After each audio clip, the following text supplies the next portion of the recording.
Hello. Today we're going to take a look at a new mode in Waymaker for changing the note lengths of a sequence. Previously, this wasn't really possible in Waymaker.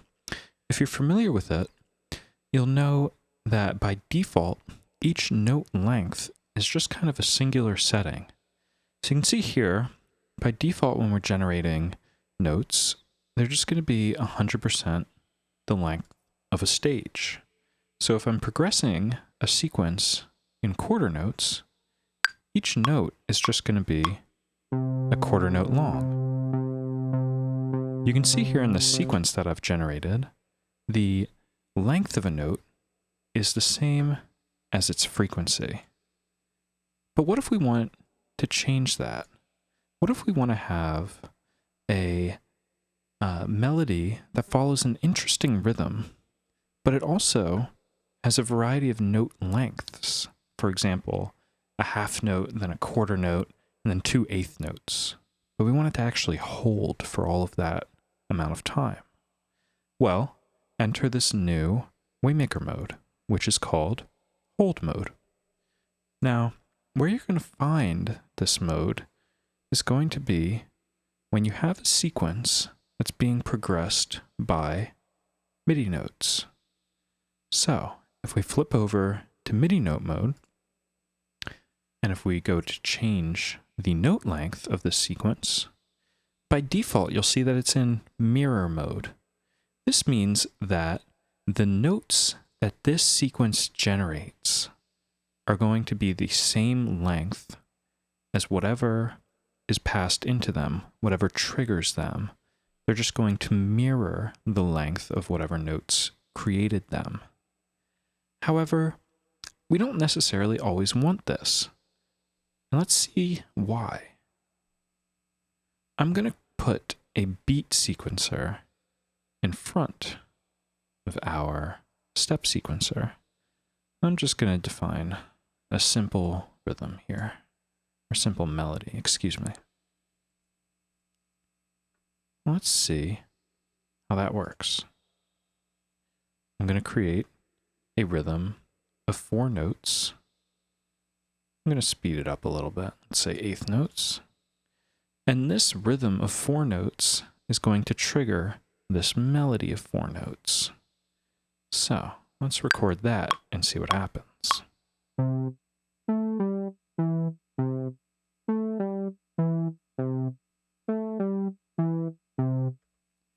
You can see that this melody kind of subscribes to the rhythm that's catalyzing it. But each note is only an eighth note long. And that's because our rhythmic sequencer is generating notes that are 100% of its stage length. It doesn't have a way to create a variety of note lengths. But our second sequence does now. So let's go back to our note length options. Now we're going to change that to hold until the next note starts. Let's see what happens when we do this.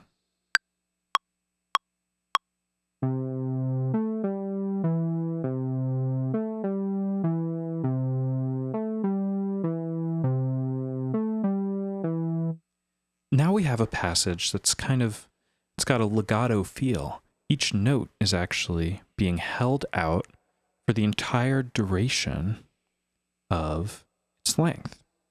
So now we actually get this variety of note lengths, which you might want in a lot of situations. Maybe this is a bass line, or if we want to put chords after this, maybe we want to create chords. And we want to hold the chords for the length of each step.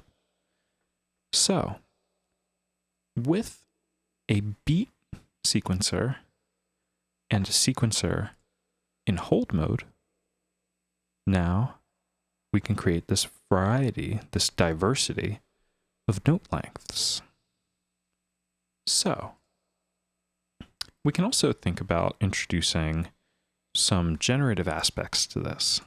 Let's say we put a probability between our beat sequencer and our melodic sequencer.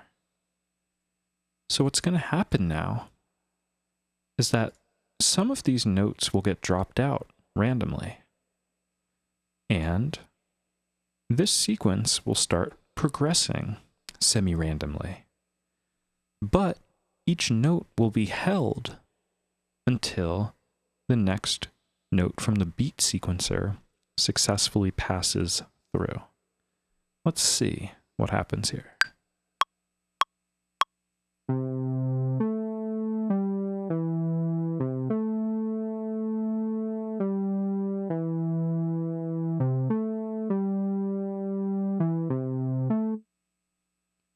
So now we've got this melody that kind of always follows this parent rhythm. It skips some notes, but we always play this melody in the same order. We always have this A after this C and this G after this A. But it's happening in a semi-random progression, and furthermore, these notes are held out until the next one happens, which can be really nice for kind of background atmospheric leads and things like that.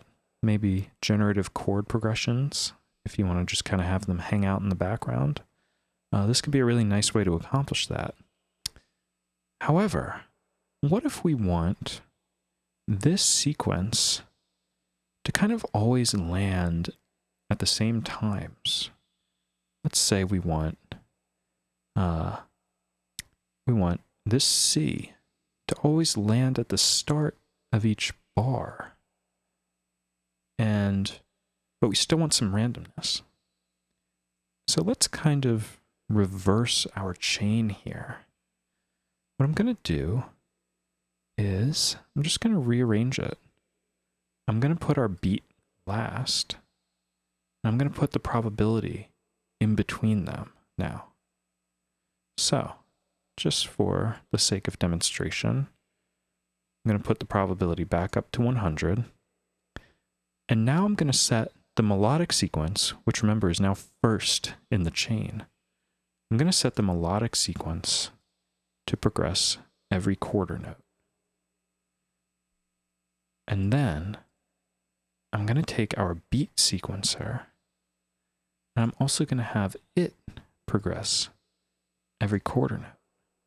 I'm going to make a very boring rhythm here, which is just all notes on. And I'm going to set it to follow the incoming pitch. So it's going to play the same pitch as whatever it receives.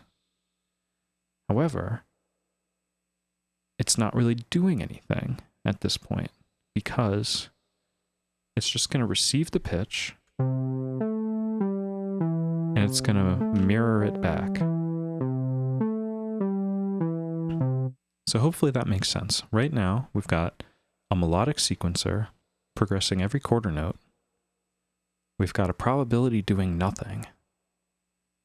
We've got this beat sequencer, which isn't doing anything either. It's following the pitch of what it receives, and it's playing on every quarter note as well. So nothing is really happening. It's really just parroting whatever it hears. But what if we put this into MIDI mode?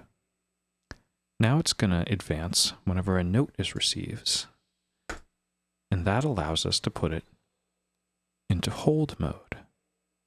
So now it's going to follow the pitch. It's going to hold until it receives another pitch. And what if we turn down the probability here? Let's just see what happens when we record that MIDI clip.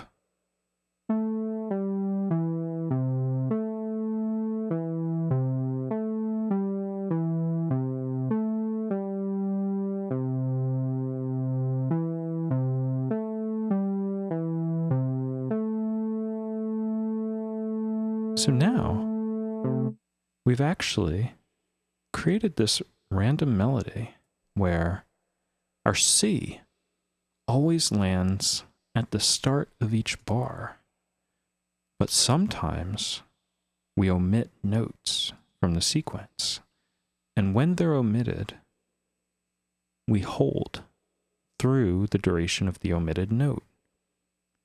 So we've created these sequences that are legato and playing through the bar, but they're changing. And we're just dropping some of the notes out.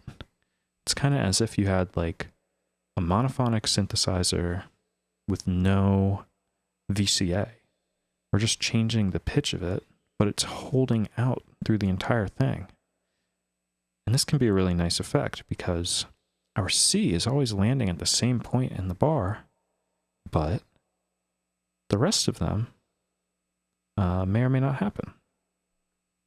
We can even use Waymaker's new probability sequencers.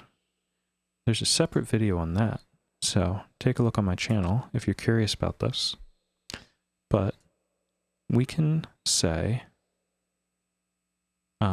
we can create a probability sequence for this melody. We've got 4 notes here. We've got 4 probability stages. We're stepping through them on every MIDI note. So let's say I always want that C to happen.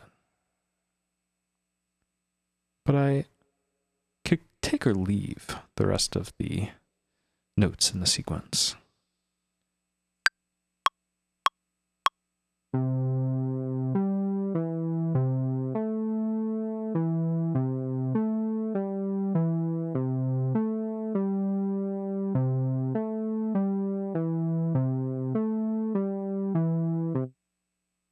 So I find that this is a really nice way to generate something like a bass line. Maybe you always want to hit that root note on the downbeat of each bar. And the rest of it can kind of be ornamental fluff, or something that can decide to happen or not. But it's really important that you always hit that downbeat. And the other thing that's really important is because it's a bass line, for example, you always want to hear that low frequency. So you have to hold notes through the entire bar.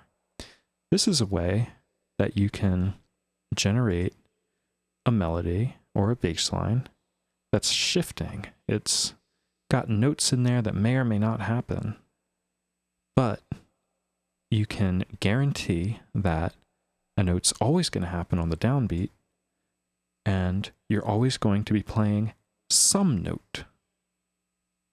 So, this has been the hold mode introduced in Waymaker version 1.0.4. I hope you find some fun with it.